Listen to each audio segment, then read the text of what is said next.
साथियों नमस्कार। साथियों, आज मैं जिस विषय को आपके सामने रख रहा हूँ वो निश्चित रूप से उस विषय पर चर्चा होनी चाहिए, क्योंकि वो एक ऐसा विषय है जो आज के कोरोना काल में हमारे मन को झकझोर रहा है। हमारे देश के प्रवासी मजदूरों की जो हालत है वो हमें सड़कों पर दिखाई दे रही है।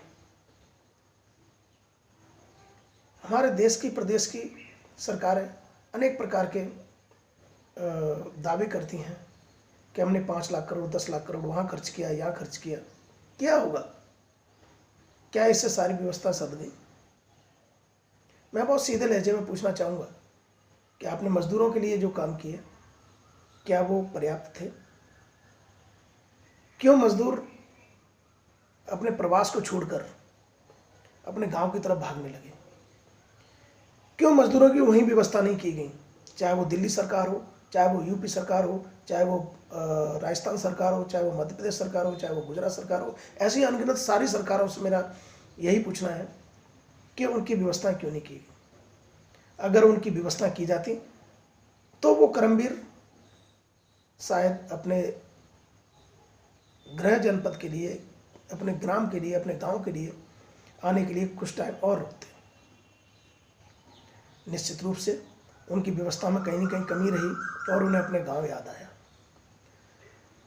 उन कर्मवीरों को जिन्होंने देश को आगे बढ़ाने में, जिन्होंने देश की इमारत देने में, जिन्होंने देश को रेलवे में देने में, जिन्होंने देश में हाईवे देने में पूरा योगदान दिया है, उनके बिना हम इन चीज़ों की कल्पना भी नहीं कर सकते। तो क्या हमारे देश की, हमारे राज्यों की सरकारों की ये जिम्मेदारी नहीं बनती कि उनकी व्यवस्था की जाए,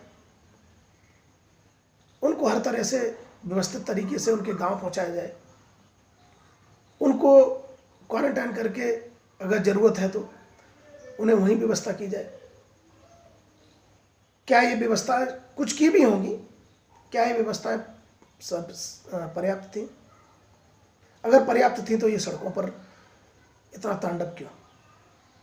हमारे देश का मजदूर इतना मजबूर है, इतना मजबूर हो चुका है सरकार की असंवेदनशीलता की वजह से कि आज उसको अपने गृह जाने के लिए, अपने घर जाने के लिए पैदल ही रास्ते को नापना पड़ रहा है, जो कि सैकड़ों मील, हजारों मील चलकर अपने घर जाना चाहता है, क्योंकि सरकारों ने, राज्य सरकारों ने वहाँ पर पूरी व्यवस्था नहीं की। इसी के साथ साथ मैं आज यहाँ पर किसानों की बात करना चाहूँगा। इस कोरोना काल में हमारे किसानों ने कंधे से कंधा मिलाकर काम किया है। हमारा किसान किसी भी कोरोना योद्धा से कम नहीं है। मैं कहूँ अगर किसान को कि अगर किसान है तो हम हैं, किसान है तो ये जीवन है। अगर किसान नहीं है, जीवन की कल्पना कैसे कर सकते हो? हमें किसान को कमतर नहीं आंकना चाहिए। किसान है तो हमारा जीवन है। हमें ऐसे भगवान को नज़रअंदाज नहीं करना चाहिए।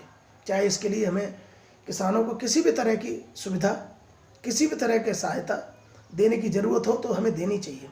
हमारे देश की सरकारों, हमारे प्रदेश की सरकारों को किसान को मत मुख्य धारा में रखकर काम करने चाहिए।